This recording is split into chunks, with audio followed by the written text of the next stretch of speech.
Hello guys, welcome to our channel. This is our new video. আজকে আমরা একটা recipe দেখাবো। চলুন শুরু করা যাক।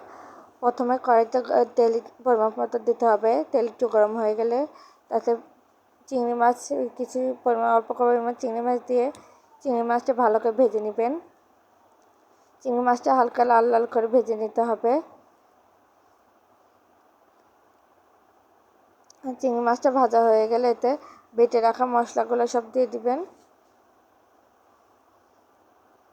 মশলাটা চিংড়ি মাছের সাথে ভালো করে মিশিয়ে দিবেন। মশলাটা যাতে লেগে না যায় কড়াইতে, তার জন্য সামান্য কিছু পরিমাণ মশলাতে পানি মিশিয়ে দিবেন। পানি মিশিয়ে আবার ভালো করে মশলাটা কষাতে হবে।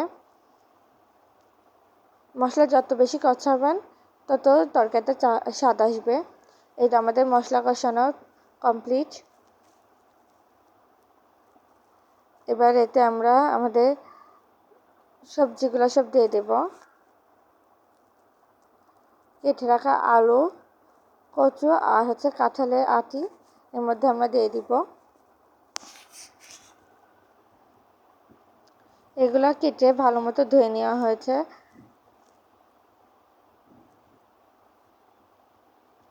এই তো আমাদের তরকারি দেওয়া হয়ে গেছে। এবার এটা আমরা ভালো করে কষিয়ে নেব।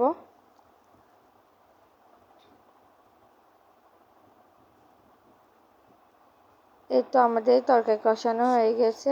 এবার এতে পুঁই শাক দিয়ে দিব।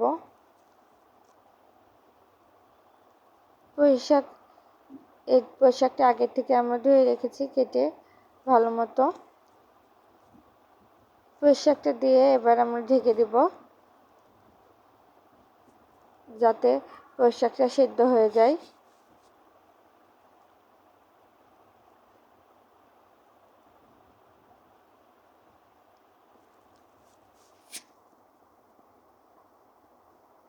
তো এখন ঢেকে দিলাম।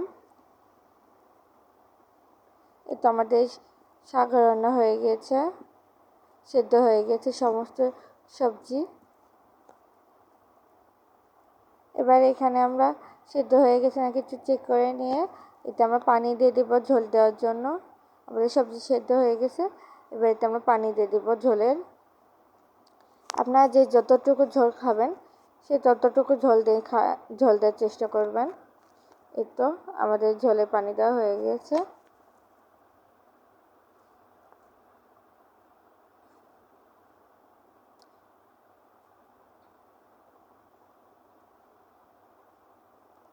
এবার আমরা আবার ঢেকে দিব। এই তো আমাদের তরকারি পুরো কমপ্লিট। আমাদের তরকারি রান্না শেষ। আপনারা চাইলে এরপর এখানে একটু ঝোল রাখতে পারেন, আবার যদি না চান তাহলে একদমই ঝোল কমাই দিতে পারেন। এটা আপনাদের ইচ্ছা, যে যেমন খাবেন সে তেমনভাবে দিবেন। এই তো আজকে আমাদের রান্না।